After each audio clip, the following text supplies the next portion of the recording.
Konnichiwa, viewers. Welcome to another episode of Kyoto by Night, the second breath.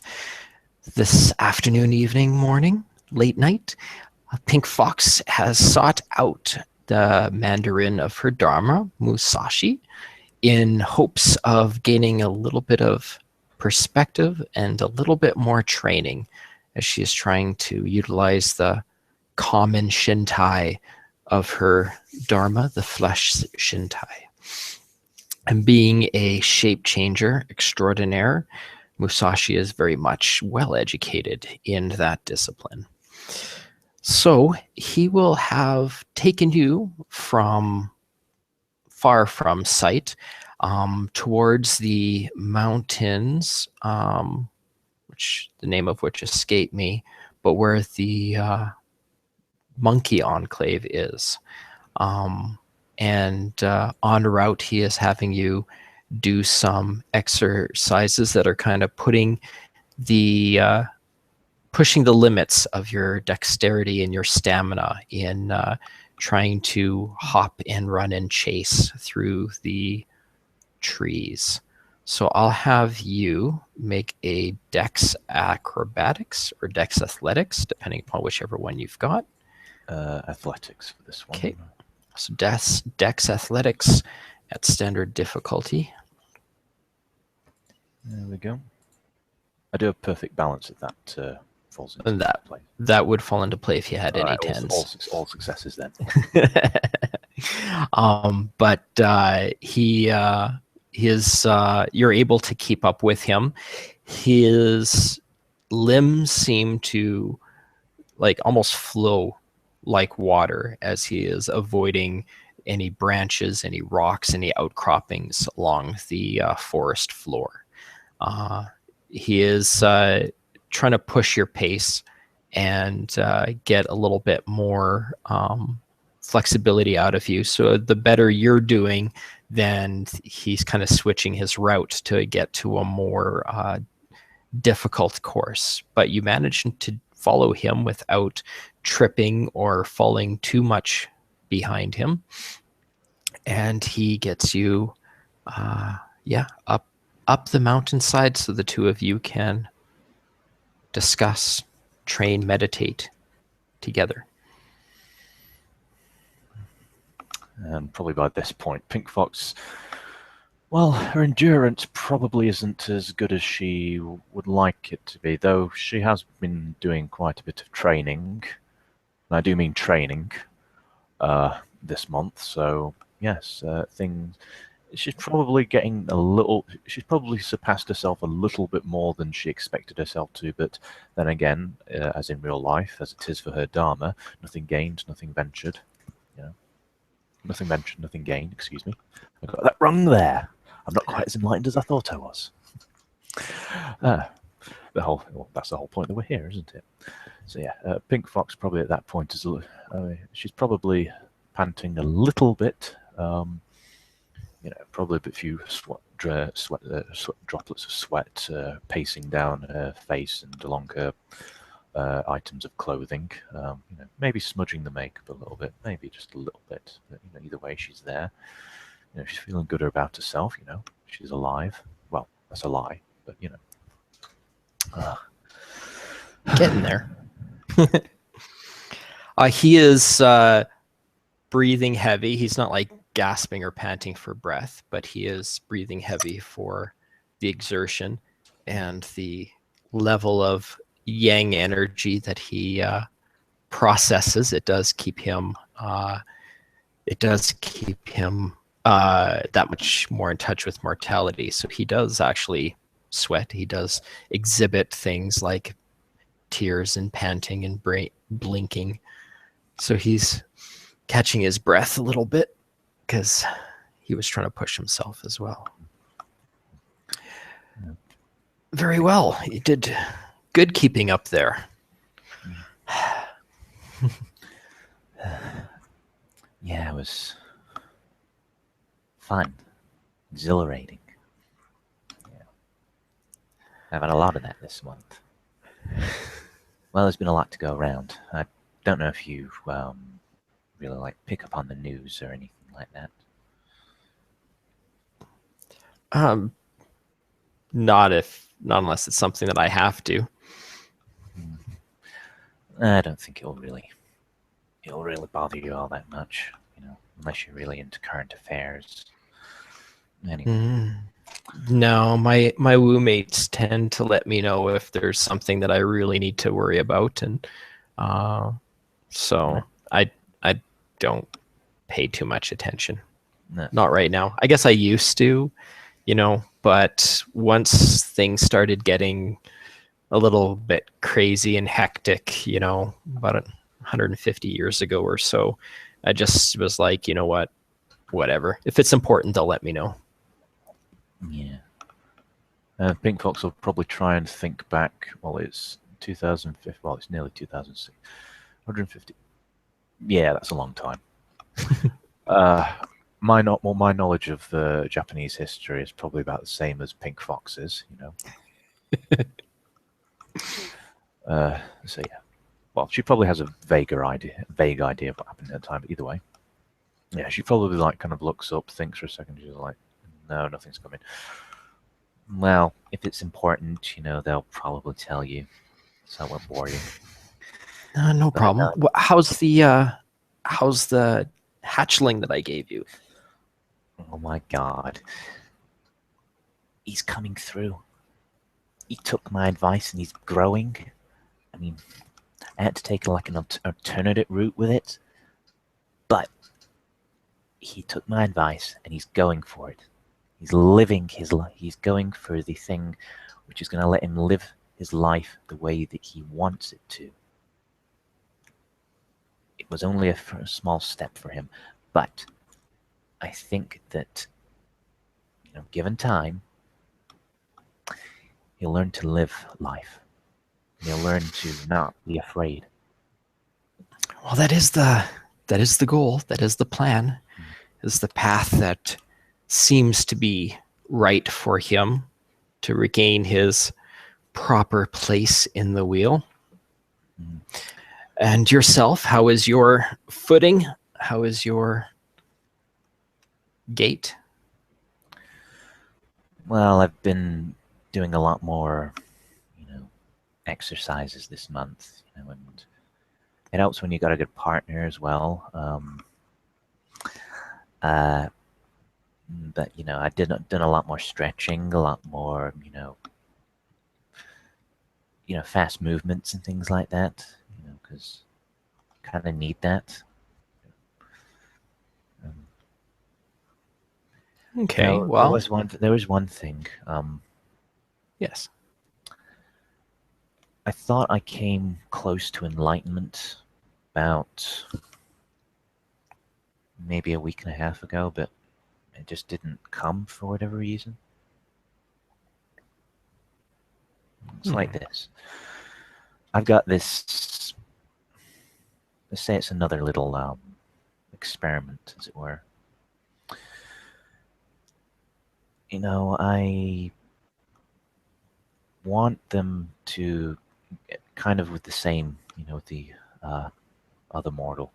I want them to advance in their career, but I also wanted to experiment with a few things with them because, with the discipline of which I've learned, I've picked up on a few things about their history and a few things about their taste, and I thought that, it's a good opportunity to, do things. I mean, tell me, if you don't mind me being forward, how many mortals have you taken as lovers at one point or another? Oh, I'm not sure if I've kept track of that much either. It's hard to remember a dalliance, whether it lasts one night or a month or a decade, But yeah, it is something that helps us reconnect with our mortal lives, reconnect with that life energy. It is something that is very useful for meditation and reflection upon our standing. Was there any similarity, differences in the ones that you do remember? Well, Does it really matter? most, you know what, at first I kind of went with those that reminded me of ones that I had a connection with when I was alive. But as I got older, then it was more new experiences, because that's really the mandate of our dharmic place in the universe, is always to go for the new, to always understand mine, especially as my direction forces me to change and to question what is. So to really get to that point, I have to start with questioning my own motives, change myself. So I purposefully went with different types of individuals. I've traveled. Um, it's been easier this last century with having more foreigners arriving to our islands, and especially Kyoto, because then there is a lot more variety of individuals to be able to find that connection with, even if momentarily, as they are not here long. But we grasp every instance and every moment so that it is like an eternity. We don't spend a lifetime like the cold ones in trying to ascertain and second guess and plot and scheme. Just go with the flow and take the opportunities that arise. Yeah. Well, in that case, I think I can be a little bit more forward. I wanted to. I mean, I have no real preference. I don't really think. I mean, yeah, to a certain extent, stuff on the outside doesn't matter. But when you're able to see people for who they really are inside, you can kind of see where they're going with their lives, and how your influence in that can affect them for good or for worse. I admit that it wasn't really my first choice, but just the idea of being with them made me want to experience it.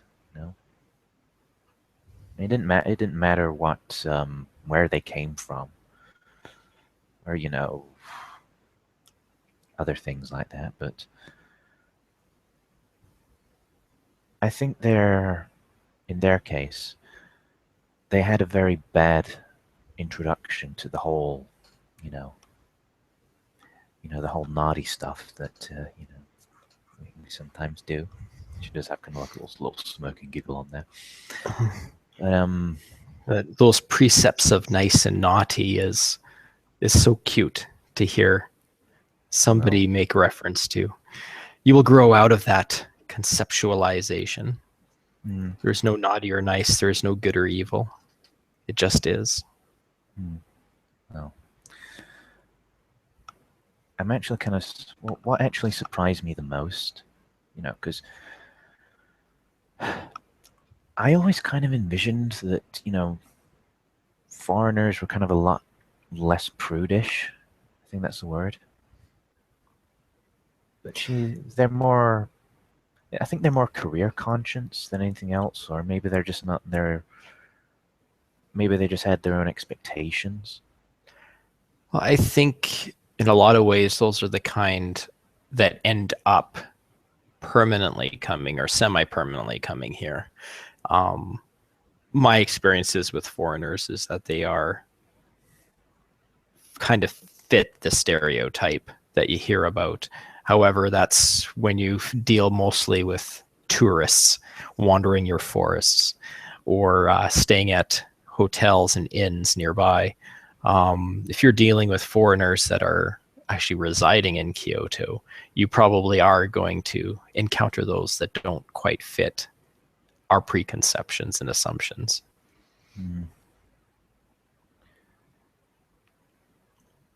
I know. But I have had Are a y- lot of fun times with them, though. Especially this last, well, I don't know if you like know that there's kind of like this festival, celebration thing that happens like once a year. It's called Christmas. You've probably heard some people who are saying Merry Christmas to you.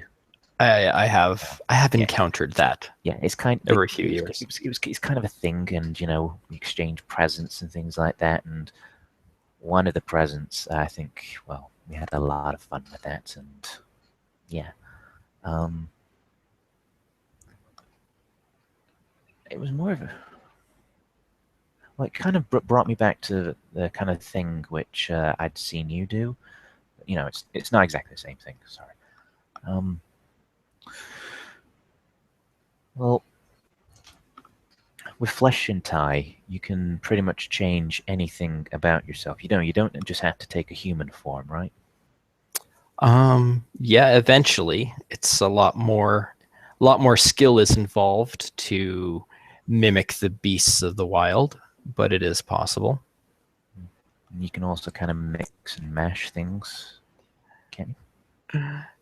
Yeah, that is also something that with a lot of skill, you're getting very far ahead of yourself, though, I think. Sorry. Well, I've never seen. I mean, I've heard a lot about what flesh and tie can do, but I've never actually experienced or seen it until I saw you.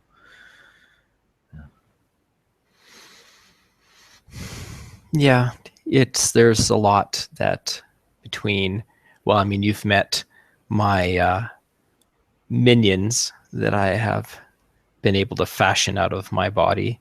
Um, I mean, those dust. Sometimes I do not have the skill to do so, but I know that some are even able to separate their souls and put one soul in each body. So while the Hun is in your main body, your Prolong could be possessed and inhabited by your Hun, and you could allow it to run free.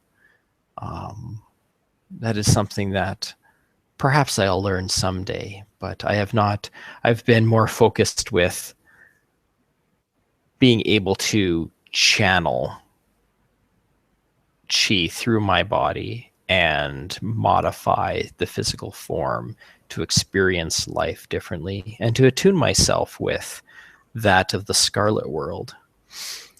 The nature of the soul hasn't really been a state that I've contemplated a lot beyond rudimentary abilities to understand people's motivations, which makes it easier to help encourage their living. Have not been too interested in worrying too much about dominating the Poe. I allow mine enough exercise that I don't feel the need to have to beat it into submission or toss it aside into another body. Hmm. I th- well, I do recall, Soren-sama. They said that Ogawa-san was the one who I could talk to about that if I wanted to know how to do that. Yes, he is. As his station and as he has proven, he is knowledgeable of such things. I personally do have some issues with Ogawa-san, but Why? What's he done? well, he is not of House Bishamon, and I come from a time where that would be an important distinction. As well, while he did so honorably, he did defeat our Wu-mate from his position. And our Wu-mate has put himself in self-imposed exile for the time being to deal with the shame of loss. So the fact that part of our Wu is even more reclusive than me over the matter is a little bit more bothersome for me than it is perhaps for some of my other Wu mates. Oh. I'm sorry. But such events happen. And as I said, it was all official. It's just such things make me a little less than trusting in dealing with him. But I don't deal with court politics hardly at all anyway. So I guess if the control of your souls is something that you feel is important for your dharmic progression, then there is perhaps information that he can provide. I am sure. I'll put more thought into it, and if I feel I want to approach him, I will.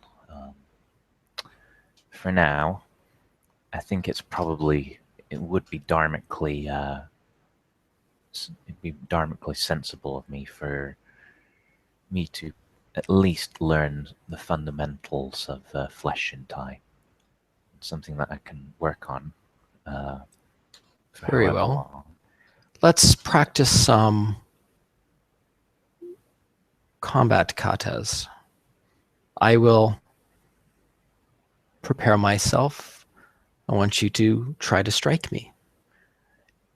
Try to strike me, and try to strike me as quickly as you can, or as often as you can. Try to push your body to the limits of being able to channel yourself focused more.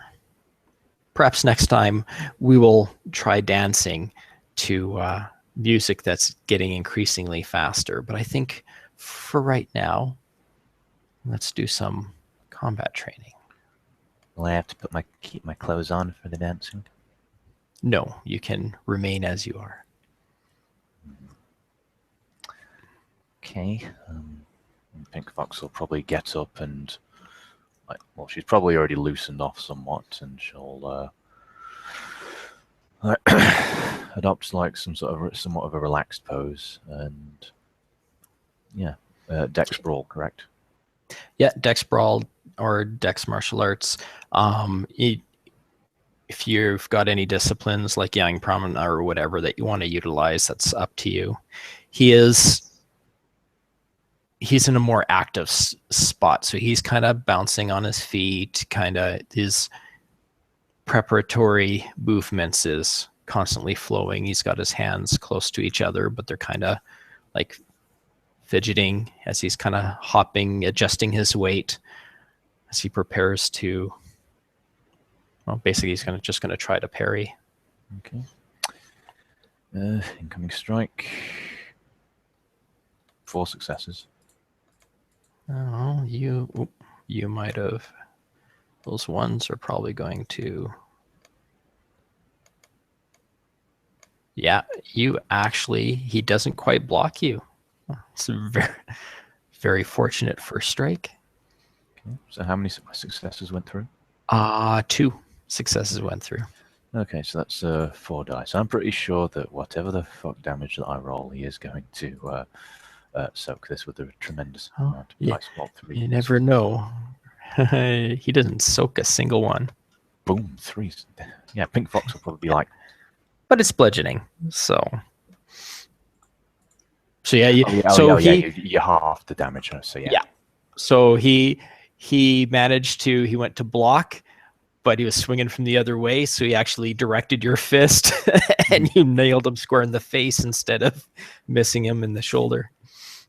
He just starts laughing. He's like, come on, again, another. Yeah, Pink Fox is probably surprised at that point that she was able to do that. So yes, we'll go for another. Nope, miss. Wait, hang on a second. Let me double check. No, it's a one hit success. I'm pretty sure he's going to parry whatever. Yeah, six Actually, no, successes no, it's 2 successes. Sorry. 2 successes. So 6 successes to parry you away that second time. Mm-hmm. Let's do one more dice roll here, just to see, because you guys will carry on for a while. But let's see if he's in danger of you another 3 successes. tooling him.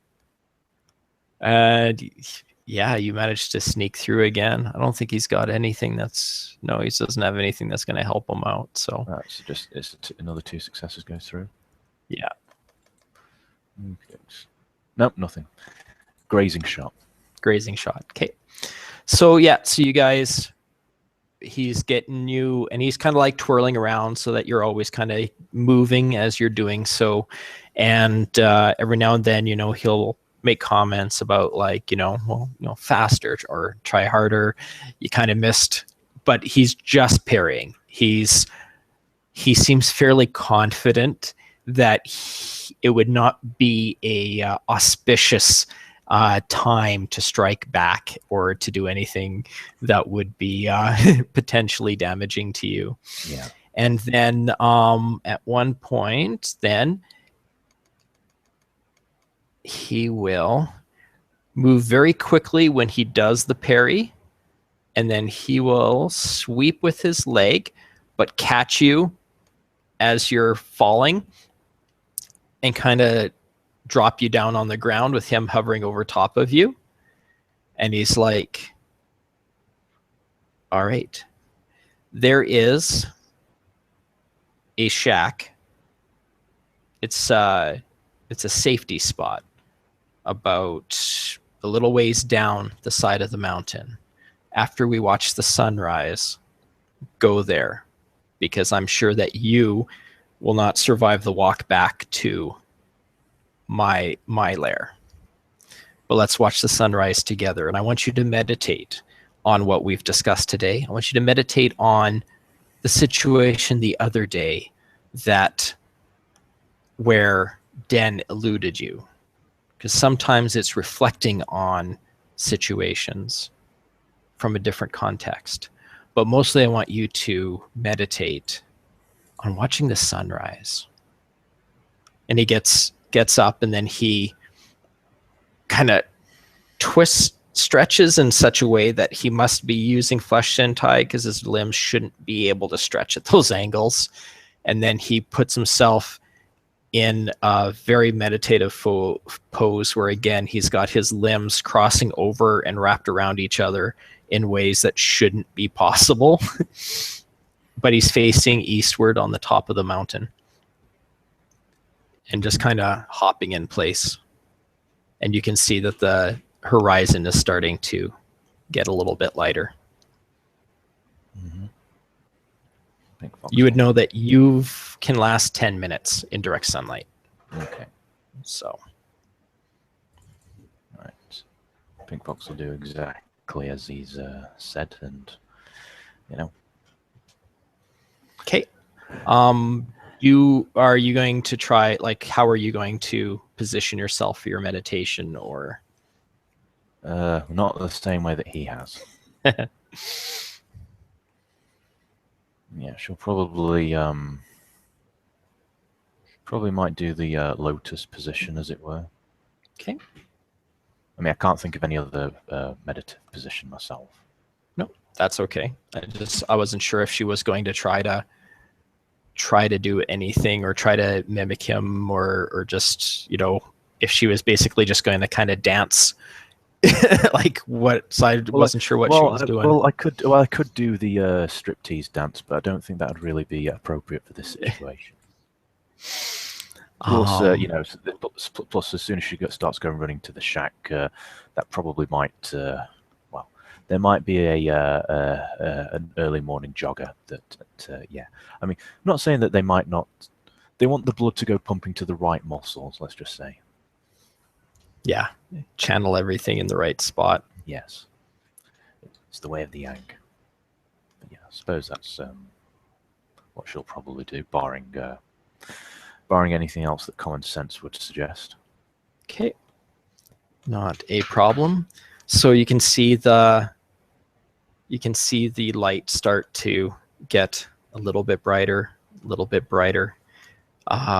The animal sounds around you, the monkeys you can hear starting to chirp and yelp, and the waking up morning noises all around you.